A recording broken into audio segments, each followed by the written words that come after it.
దేవా పాపిని నిన్నాశ్రయించాను. గద్దించాడు వాళ్ళని. ఏమనంటే, విశ్వాసము లేని తరము వారలారా. అంటే దయ్యం ఎందుకు వెళ్ళలేదు, సమస్య ఎందుకు పోలేదు, వాళ్ళ సంగతే కాదు, నీ సంగతి కూడా ఇప్పుడు నువ్వు చెప్పు నాకు. నువ్వు క్రీస్తు రక్తంలో కడగబడ్డావు, నువ్వు అధికారం పొందావు, నువ్వు కూడా ఆత్మను పొందావు.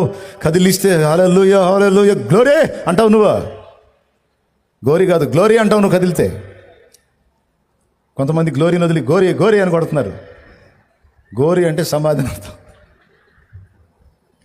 దేవునికి స్తోత్రం. గ్లోరీ అంటే మహిమ. గ్లోరియో గోరియో అర్థం కాకుండా కొడుతున్నారు కొంతమంది. ముస్లిం సోదరులు సమాధుల్ని గోరీలు అంటారు. నువ్వు కూడా ఆత్మను పొందావు, నువ్వు కూడా భాషలు మాట్లాడుతున్నావు, నువ్వు కూడా పరిశుద్ధాత్మతో నింపబడ్డట్టుగా అనుభూతి చెందుతున్నావు. కానీ కొన్నిటిని గద్దించినప్పుడు అవి బాటిల్లా, అవి రోగాలు కావచ్చు, సమస్యలు కావచ్చు, దయ్యాలు కావచ్చు, అవి నీ ఇంట్లో ఉండొచ్చు లేదా నీ సమాజంలో ఉండొచ్చు. కానీ పోటల్లా. కారణం ఏంటి?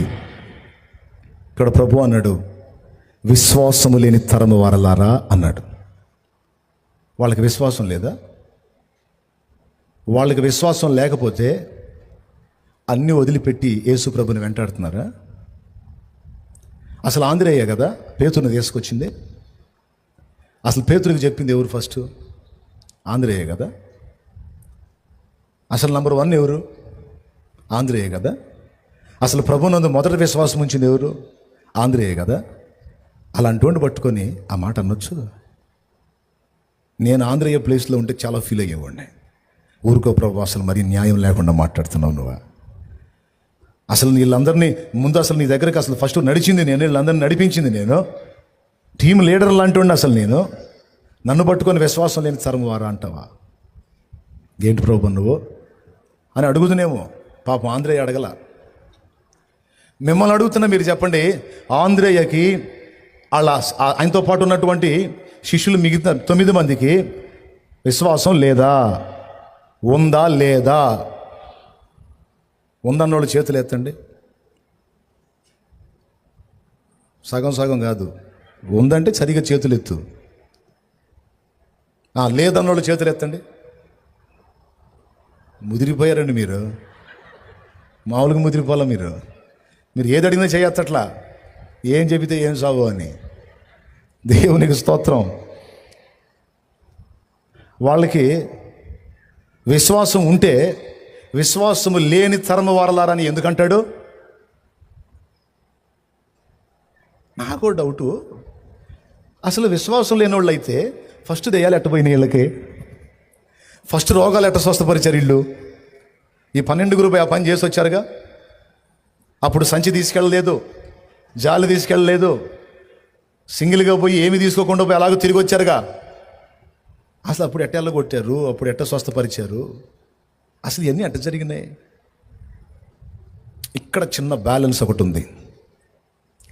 యేసు ప్రభుని వెంబడించి యేసు ప్రభు అధికారం ఇచ్చిన తొలి దినాల్లో వాళ్ళ విశ్వాసం మండుతూ ఉంది, మండుతూ ఉంది, మండుతూ ఉంది. కొన్ని రోజులు గడిచిన తర్వాత, కొన్ని కార్యాలు జరిగిన తర్వాత వారిలో రగిలిన విశ్వాసపు మంట చల్లారిపోవటం మొదలుపెట్టింది.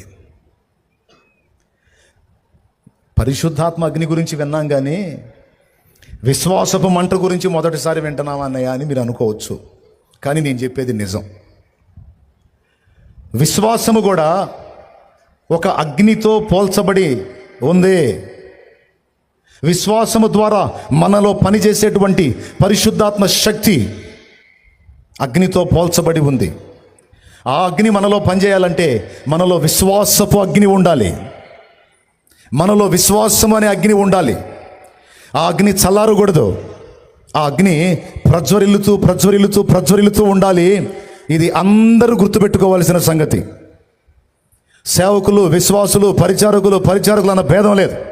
అందరూ గుర్తుపెట్టుకోవాలి. మనలో మొలకెత్తిన విశ్వాసం వృద్ధి పొందాలి అభివృద్ధి చెందాలి. ఒక చిన్న ఆవగింజలాగా స్టార్ట్ అయినటువంటి విశ్వాసము పరిపూర్ణతను సంతరించుకోవాలి. మనం శ్రద్ధ నిలిపితే, భక్తి సాధనలో శ్రద్ధ నిలిపితే మనలో ఉన్నటువంటి అరాకొరా విశ్వాసం డెవలప్ అవుతూ పరిపూర్ణతను సాధించే అవకాశం ఉంది. మనం దాన్ని పట్టించుకోకపోతే, అశ్రద్ధ చేస్తే మనలో రగిలినటువంటి విశ్వాసపు అగ్ని, యేసయ్య రగిలించిన విశ్వాసపు అగ్ని దినదినం చల్లారిపోయి నిస్తేజమైపోయి నిస్సత్తువైపోయే అవకాశము కూడా ఉంది. చెవులు గలవాడు ఆత్మస్వరం వినుగాక. హల్లెలూయా. విశ్వాసములో పెరుగుట ఉంది, తరుగుట కూడా ఉంది. ఆత్మీయతలో పెరుగుట ఉంది, తరుగుట ఉంది. పరిశుద్ధాత్మ అభిషేకములో పరిపూర్ణత పొందటం ఉంది, కొంచెం పొందటం ఉంది. ఎంతమందికి అర్థమవుతుందో ఏమో మరి. అర్థమైతే చేతులు ఎత్తండి. ఇక్కడ ఇది నాకెలా అర్థమైందంటే, ఈ శిష్యుల అనుభవం చూసినప్పుడు అర్థమైంది.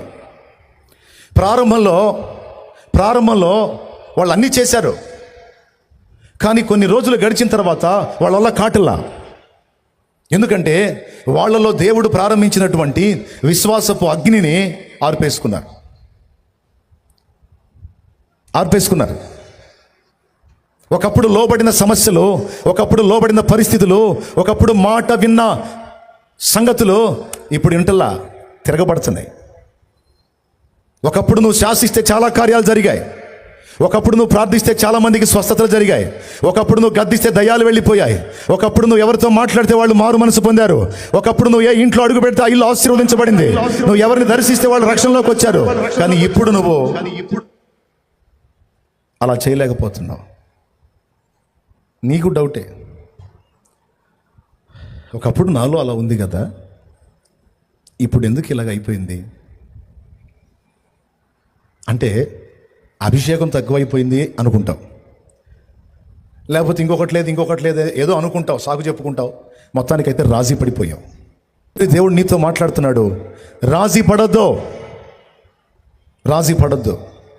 రాజీ పడితే వాళ్ళని గద్దించినట్టే నేను నిన్ను కూడా గద్దించాల్సి వచ్చింది.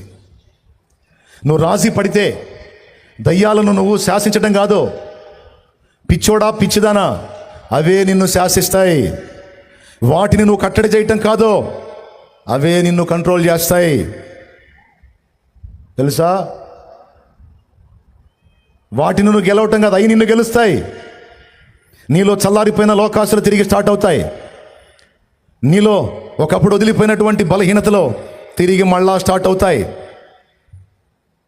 అవి నీలోనికి మళ్ళా రాకూడదంటే, ఆ శత్రువులు నీ మీద అధికారం చెలాయించకూడదంటే నీలో నేను ప్రారంభించినటువంటి విశ్వాసపు అగ్ని అంతకంతకు ప్రజ్వలించాలి.